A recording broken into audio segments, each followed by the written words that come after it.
لا حول ولا قوة إلا بك يا ذا القوة يا مولا لا حول ولا قوة إلا بك يا ذا القوة يا مولا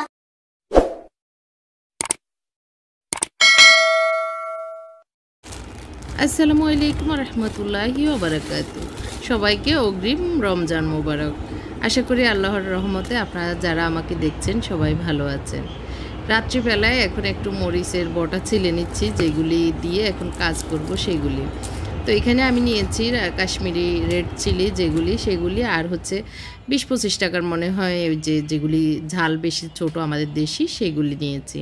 গতকালকের ব্লগে বলেছিলাম আমি মরিচের কয়েক পদের সংরক্ষণ প্রসেসিং করছি। আজকে আমি মরিচের কয়েক পদ করে দেখাবো, যেগুলি আমি এখন করছি রমজানের জন্য সেটাই।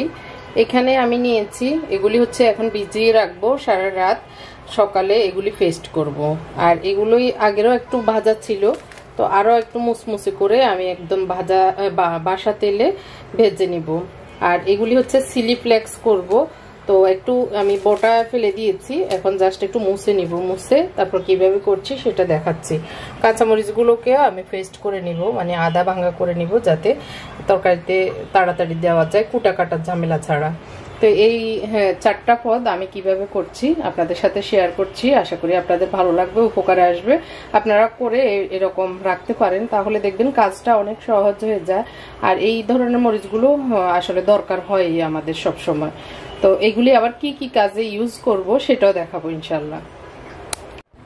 তো একটা হালকা তাওয়া গরম করে এগুলি হচ্ছে রেড চিলি যেগুলি কাশ্মীরি সেগুলি দিয়ে দিয়েছি। ভালো করে আমি একটা রুমাল দিয়ে মুছে নিয়েছি, কারণ অনেক সময় ধুলাবালি থাকে এগুলির উপরে। তো মুছে নেওয়ার পরে একটু হালকা গরম হয়েছে, এই পর্যায়ে আমি মরিচগুলি দিয়ে দিয়েছি।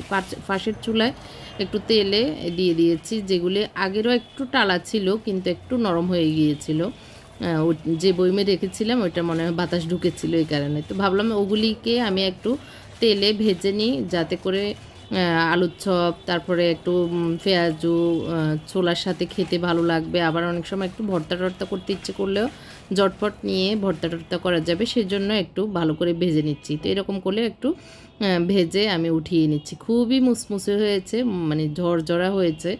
তো যদিও একটু কালো হয়ে গিয়েছে, অসুবিধা নেই, এরকমই খেতে ভালো লাগে। আর এরকমই আমরা দোকানেও কিন্তু বুট পেঁয়াজুর উপরে এরকম কালো কালো মরিচ থাকে, সেটা কামড় দিয়ে দিয়ে খাই, কি যে মজা। যাই হোক, ওই রকম করে এখন ঠান্ডা হতে রেখে দিয়েছি। আর এই দিক দিয়ে যেগুলি চিলি ফ্লেক্স করবো সেগুলিকেও একদম হালকা আগুনে নেড়ে চেড়ে এরকম মানে মসমসে করে ফেলতে হবে, তাহলে মানে সুবিধা হয়। তো এই দিক দিয়ে কালো যেগুলি করেছি মানে তেলে ভেজে নিয়েছি, এগুলো মোটামুটি ঠান্ডা হয়েছে, এখন আর একটু গরম আছে। তো আমি ঢাকনাটা খোলা রাখবো। তো যেহেতু পাশে চিলি ফ্লেক্সের মরিচগুলো টালতেছি, সেই হিসেবে এগুলি পাশাপাশি ঢুকিয়ে নিচ্ছি আর কি, কাজকে এগিয়ে নেওয়ার জন্য।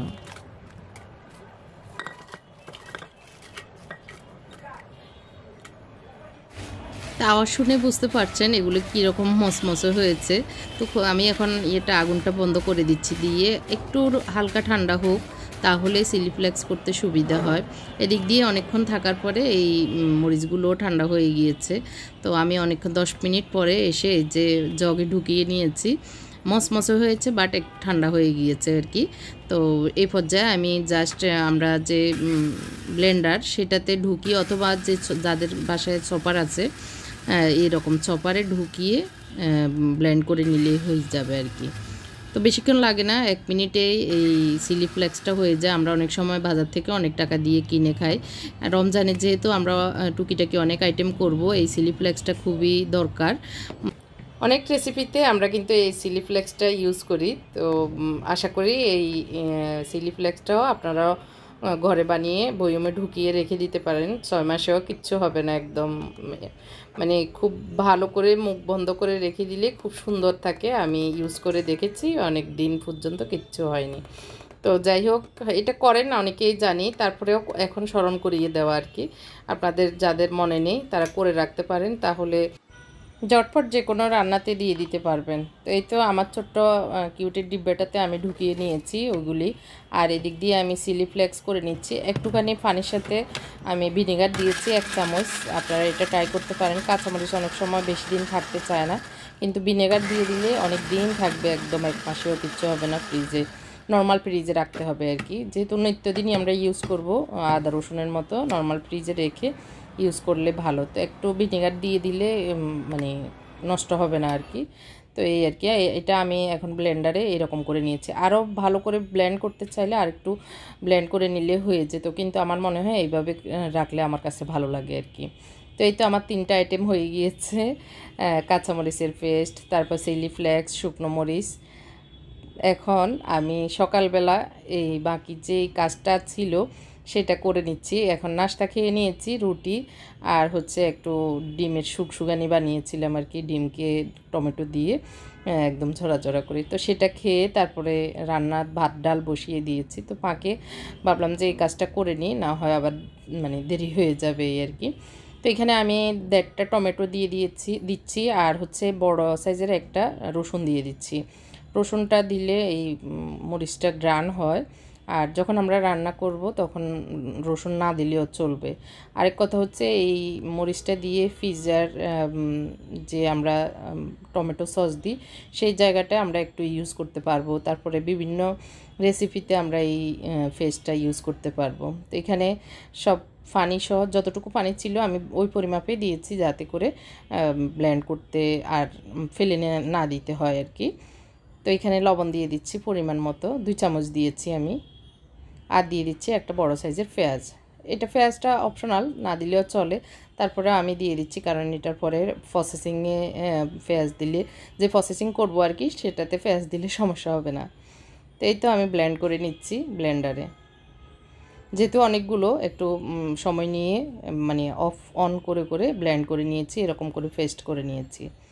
এখন আমি চলে যাচ্ছি চুলায়, এদিক দিয়ে একটু ছানা বানিয়ে নিচ্ছি, ছানার মিষ্টি বানানোর জন্য। তো যাই হোক, আমি গতকালকে রাতে যে ভেজেছিলাম, মরিচ ভেজেছিলাম, সেই তেলে এখানে আর একটু সরিষার তেল দিয়েছি। তো সেই তেলে আমি যে মরিচের পেস্টটা করেছি সেটা ঢেলে দিয়েছি, দিয়ে এগুলিকে জাল দিয়ে নিচ্ছি। তো জাল দিতে দিতে আরও 1-2টা আইটেম আমি অ্যাড করব। তো প্রথমে যে ব্লেন্ডার জগে একটু একটু লেগে যাচ্ছে সেটাও একটু পানি দিয়ে ধুয়ে দিয়ে দিচ্ছি। এখানে দিয়ে দিচ্ছি 2 টেবিল চামচের মতো চিনি, একটু ব্যালেন্স হওয়ার জন্য, কারণ এটা অনেক ঝাল হবে। তো ঝালটা একটু ব্যালেন্স হওয়া আর তরকারিতে দিলে যেন স্বাদটা বাড়ে। আর দিয়ে দিচ্ছি একটা ম্যাগি মশলা, এটাও অপশনাল, চাইলে দিতে পারেন, না চাইলে না দিলেও সমস্যা নেই, কারণ মরিচ তো এমনিতে টেস্ট হবে। মরিচ তো আর শুধু শুধু খাওয়া হবে না, বিভিন্ন রেসিপিতে রান্নাতে দিব এই জন্য। তবে এই জিনিসটা করে রাখলে অনেক সুবিধা, আমি নিজে দেখেছি বিভিন্ন রান্নাতে কিন্তু মরিচের এই পেস্টটা দিলে রান্নার স্বাদটা অনেক গুণ বেড়ে যায়। তো যারা চাকরিজীবী, যারা বাচ্চা কাচ্চা আছেন, তারা একদিন একটা সময় নিয়ে এই মরিচের এই প্রসেসিংগুলো করে রাখলে অনেক দিন চলে যাবে। তো অনেকক্ষণ জাল দিয়ে নেওয়ার পরে কিন্তু এই মরিচটা জাল দেওয়ার সময় একটু সতর্কতা, কারণ এটা ফুটে অনেক, তো চারিদিকে একটু ছিটে যায় আর কি। তো জাল টাল দিয়ে বা একটু শুকিয়ে নেওয়ার পরে আমি এখন একটা ঠান্ডা হওয়ার পরে বয়মে ঢেলে নিচ্ছি, একদম ঠান্ডা হয়ে গিয়েছে। তো এই পর্যায়ে একটা কাঁচের জারে নিয়ে নিচ্ছি। কাঁচের জারে নিলে এই সব জিনিস কাঁচের জার অথবা মাটির পাত্রে রাখলে মরিচটার গুণাগুণ ভালো থাকে আর কি, ফ্রেশ থাকে আর কি। তারপরে নর্মাল ফ্রিজে রেখে দিলে মানে প্লাস্টিকের বক্সেও ভালো থাকবে। তো আপনাদের কাছে কেমন লেগেছে আমার এই 4 পদের মরিচ সংরক্ষণ পদ্ধতিটা? ভালো লাগলে কমেন্ট করে জানাবেন। আর আমার কাজ আমি গুছিয়ে নিচ্ছি, জাস্ট আপনাদের সাথে শেয়ার করছি। একটু একটু করে কাজ এগিয়ে নিচ্ছি, কারণ যেহেতু একটু বাড়তি কাজ আমার করতে হয়। তো এই কাজগুলি আমি মাথায় সেট করে রেখেছি, কোন দিন কোন কাজটা করব সেভাবে করে নিচ্ছি। তো এর ভিতরে শুকনো মরিচ কিন্তু সকালে অলরেডি খাওয়া হয়ে গিয়েছে, তো অনেকটাই কমে গিয়েছে। তো প্লাস্টিকের বক্সে আমি কাঁচামরিচ রেখেছি, আসলে এই জারটাতেই রাখি, কিন্তু এটা ধোয়া ছিল না, এই কারণে প্লাস্টিকের জারে রেখেছিলাম। তো আজকে ধুয়ে নিয়েছি, এটা আমি বয়মে মানে কাঁচের জারে ঢেলে নিব। এদিক দিয়ে দুপুরের রান্নার জন্য একটু ডিম সিদ্ধ বসিয়ে দিচ্ছি। এই ফ্যানের সাথে এই মগটা দিয়েছে, 5-6টা হলে এটারে 1 মগ দিতে হবে। তো সেই হিসাবে আমি 5টা ডিম সিদ্ধ হাঁসের ডিম বসিয়ে দিচ্ছি। তো 1 মগের একটু কম দিয়েছি আর কি, এরকম দিয়ে এখন জাস্ট 5 মিনিটও লাগবে না আসলে। এটা হয়ে গেলে অটোমেটিক এটা বন্ধ হয়ে যায়, লাইটটা বন্ধ হয়ে যায়। তো এই তো আমি লাইট মানে সুইচটা অন করে দিয়েছি। তো এখন এটা হতে থাকুক, আমি অন্যান্য কাজগুলি করে নিই। দেওয়ার সাথে সাথে কিন্তু এইভাবে পানিগুলো ফুটে ওঠে। এদিকে আমি চুলায় একটা কড়াই বসিয়ে দিয়েছি, তেল দিয়েছি, গরম হয়ে গিয়েছে। এখন আমি দোকান থেকে কিনে আনা চিকেন কাবাবগুলি ভেজে নিচ্ছি। এখানে 5টা, আমাদের 5 জনের জন্য 5টা ভেজে নিচ্ছি। দুপুরের রান্না সিম্পলই হবে, তো সেই সিম্পল রান্নাটাই আজকে আপনাদের সাথে শেয়ার করছি। এগুলোকে ভাজতে দিয়ে দিয়েছি, ভাজতে দিয়ে আমি পাশের চুলায় আরেকটা পাতিল বসিয়ে দিচ্ছি। এখানে দিয়ে দিচ্ছি সরিষার তেল, আর দিয়ে দিচ্ছি পেঁয়াজ। আমি আজকে মাছ এবং এই যে কাবাব ভাজি করছি সেটার একটা ভুনা করব, বা দো পেঁয়াজু যেটাই হোক ওইটা করব।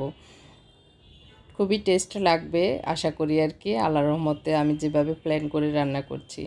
তো যাই হোক, পাশাপাশি ইয়েটাও কাবাবটাও উল্টিয়ে পাল্টিয়ে দিচ্ছি একদম কম আগুনে, হালকা আগুনে ভেজে নিলে ভিতর পর্যন্ত ভালোভাবে হয়। এদিক দিয়ে ডিমগুলো সিদ্ধ হয়ে গিয়েছে, আমি চেক করে নিচ্ছি আর কি সিদ্ধ হয়েছে কি না। তো আমি দেখলাম যে না, হয়ে গিয়েছে, ফেটে গিয়েছে। তো এই জন্যই মানে চুলা না সরি গ্যাসেরটা অফ করে দিচ্ছি আর কি।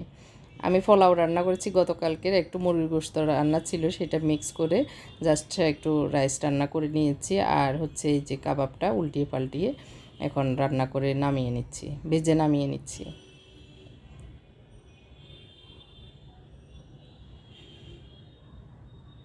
আর পেঁয়াজগুলোকে ভালো করে ভেজে নিব একদম মানে ব্রাউন কালার করে। দিয়ে দিচ্ছি রসুন আর টমেটো পেস্ট ছিল আমার ফ্রিজে, সেটা এখন যা যা লাগবে আসলে সব দিব আর কি। হলুদ দিব না, যা লবণ, মরিচ, কাঁচামরিচ দিব। কাবাবগুলি হয়ে গিয়েছে, চুলাটা অফ করে দিয়েছি।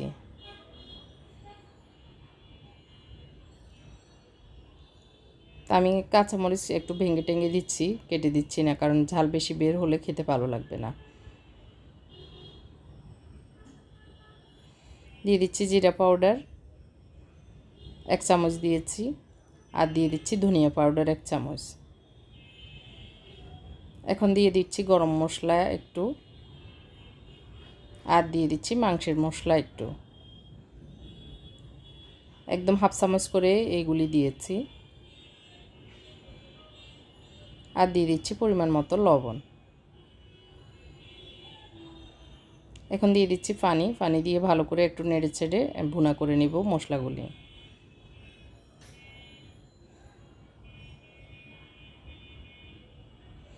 পাশাপাশি এখন আমি যে ডিমগুলো সিদ্ধ হয়ে গিয়েছে সেগুলো চিলে নেব।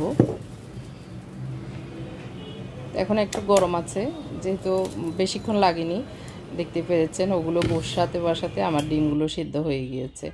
তো মশলাগুলি কষানোর হওয়ার পরে আমার কাছে ফ্রিজে ছিল আর কি একটুখানি কিমা বেঁচে গিয়েছিল কোন সময়, তো ভাবলাম যে এগুলি দিয়ে দিই। তো চিকেন কিমাটা দিয়ে দিয়েছি, মশলার সাথে একটু কষানো হোক। তো ঢাকনা দিয়ে ডিমগুলো ছিলে নেওয়ার পরে একটু ভাগ করে নিচ্ছি। 5টা ডিমকে 10টা করে নিয়েছি। আমাদের দুপুরে এবং রাতে এইটুকুই রান্না করছি, বেশি কিছু না, সিম্পল একদম। তো এখন আমি এই মশলার ভিতরে ঝোল দিয়ে দিয়েছিলাম 2 কাপের মতো, তো সেটার ভিতরে এখন কাবাবগুলি দিয়ে দিয়েছি, এখন ডিমগুলোও দিয়ে দিব।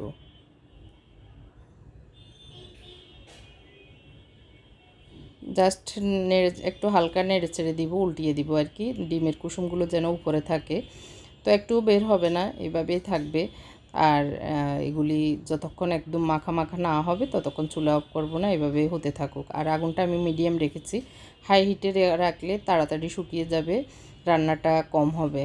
তো সেজন্যই মিডিয়াম আগুনে রেখে রান্নাটা করে নিয়েছি।